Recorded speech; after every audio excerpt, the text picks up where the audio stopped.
radiation in progress. Prepare for launch in 3, 2. Step out of your world and step into mine. Welcome back, guys, to the DC Comics Multiverse action figure review, and this time around I have from Batman The Dark Knight Returns, the Mutant Leader. Now, the Mutant Leader comes a part of the Collect and Connect New 52 Doomsday wave, and we've already had a few of these Dark Knight Returns figures, and I'm very happy to finally have the big villain, the Mutant Leader himself. Now, he comes enclosed in your standard window box for the DC Comics Multiverse figures. You can see the logo at the top, and we have the older DC Comics logo at the top left. And then we have this nice window view of the Mutant Leader. Take a look at how well he is filling out this box. You got his torch, his crowbar, and the arm of the New 52 Doomsday. You got some comic art at the bottom left. You got Mutant Leader and Collect and Connect New 52 Doomsday. And on the side of the box, you do have a bigger blown up picture of that same comic artwork. And then you have a little bit of a bio with Batman The Dark Knight Returns Mutant Leader. Real name unknown, base of operations the Gotham City Dump. He is the leader of a mutant gang attempting to conquer Gotham City, brutally attacks Batman, who later defeats him in an epic battle.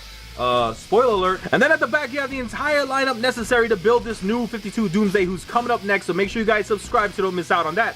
Alright, let's take this Mutant Leader outside of the box and let's see what he's all about. Alright, so here is the Mutant Leader outside of his packaging, and he stands a little over 6.5 inches tall. I actually thought he'd be a little bit taller than that to match up with the Batman figures, but we'll have to put them all together towards the end of this video to see how well they scale up together. But he does come with the left arm of the New 52 Doomsday. He has that awesome looking torch and of course his crowbar. Now let's take a closer look at this Mutant Leader. I think Mattel has done a fantastic job with the head sculpt of the Mutant Leader. It looks like he came right out of the comic book. You have that very gnarly mouth sculpt with one side raised. You can see all of his shark-like teeth painted in an off-white color. I mean, the paint could have been done a little bit cleaner, but this is the Mutant Leader, so it is seemingly very fitting. You got the nice pink tongue that's also nicely sculpted. I mean, that looks awesome. Take a look at that side profile. Even his bottom lip is sculpted in and protruding outward there. You got that big chin of his, nicely sculpted wrinkles by his mouth. You got his cheekbones there. You see his tiny little nose sculpted in right underneath that big visor that looks a lot like Cyclops, but he has the orange paint all nicely applied, and then you have the red right in the middle, all within the sculpt. Looks very cool,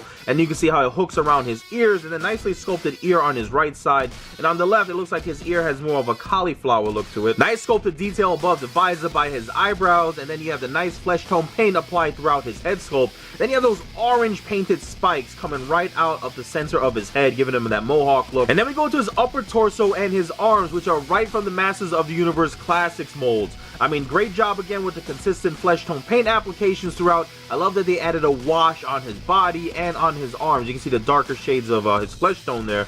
Nicely sculpted musculature, as we've seen with the Masters of the Universe Classics. I mean, take a look at the big arms, that big chest with all that sculpted detail. You got his nice abs, you got the rib cage and all the ab muscles down there, and his back is humongous with all that sculpted musculature again. We go down the form, so we get to these nicely done spikes. You can see they're all done in that orange paint right around the wrist. Now, there's no wristbands here. It's all his flesh tone, just like you saw with his head. It's just orange spikes protruding out. He has two gripping hands with gray painted on his fingernails. Very sloppy job there. It looks like he painted them on himself. He has this awesome looking belt where it's just done in an orange plastic, but all of his spikes are actually painted in silver, and a great job overall with the paint apps of that. And now we get to the legs of the Mutant Leader here, and you can see they're done in a similar fashion to the way they are with the Masters of the Universe Classics, but instead of reusing the legs, they have totally given it a new sculpt here to give it that leathery look. You can see the musculature of the legs and the calves here, but it's not as big as you would see with the Masters of the Universe Classics figures. But you do have the same styled codpiece here that is in a softer plastic. You do see the nice wrinkles here. It doesn't limit range of motion pretty much at all. And then we go on to the back. You can see it's all done in a flat black, but then we have the glossy black paint done from the legs all the way downward to his ankles, which are again with that orange plastic mold and the nice silver painted spikes all the way throughout. Now going down to his feet, they are awesomely sculpted. You can even see some vein work sculpted in there. You got the bones going all the way down to his toes, which are painted a lot better than his fingernails were. I mean, take a look at all the gray painted on his toenails. Nicely applied for the most part, but that's an awesome looking sculpt. And at the bottom, he does have some peg holes if you're having any trouble standing the Mutant Leader. And I wanted to show you guys these awesome accessories of his. Of course, he comes with his crowbar, and this is nicely done with that gunmetal gray. It's just a standard sculpt of a crowbar, but it looks awesome.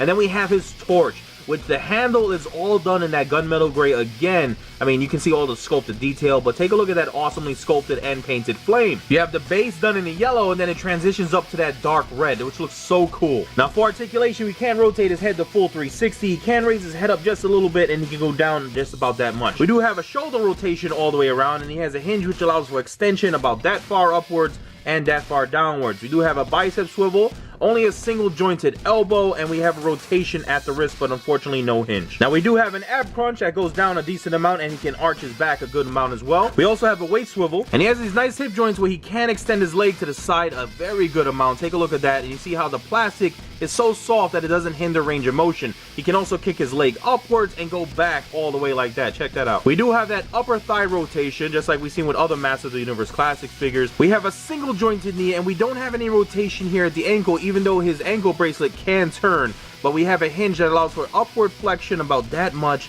and it only goes down about that much. So very limited there, and there's again no ankle rocker on these figures, which is a bummer. So I wanted to give you guys a quick look and comparison of both mutant leaders that I have in my collection. The one on the right is from the Mezco 112 Collective series, and it is absolutely fantastic. From sculpted detail, using fabric goods in there. I mean, just an awesome looking figure, but take a look at them in comparison. You got the DC Comics Multiverse one on the left, similar in scale. You can see they're both jacked, but the one on the right, the Mezco one, is very expensive. I mean, these Mezco figures, they are high quality, kind of like smaller versions of the Hot Toys figures. So they are very high quality figures, so they do run a little bit high in price. So if you're a big fan of The Dark Knight Returns and you are unable to afford this mutant leader, I think for the time being, the DC Comics Multiverse one is a suitable replacement. So here we have the final face-off between Batman and the mutant leader from The Dark Knight Returns graphic novel. I mean, take a look at how cool this looks. Now, the mutant leader is a little bit short when in scaled with Batman here. I mean, this Batman stands at almost 7 inches in height. You can see the legs are from the Masters of the Universe Classics, whereas the mutant leader has these newly sculpted legs. But they do look very cool together, and I love that they're continuing on with this Frank Miller universe. So there you have it, guys, my video review of the DC Comics Multiverse New 52 Doomsday Waves Mutant Leader. Such a cool figure, and I'm so excited that they have another figure here to add to the Frank Miller Dark Knight Returns universe. So cool. Thank you guys so much for hanging out with me. I hope you enjoyed this video. Leave a thumbs up and check out my channel for other reviews I've done. And I have so many cool things coming your way, so make sure you all like, subscribe, comment, and share. Know what to do. Peace.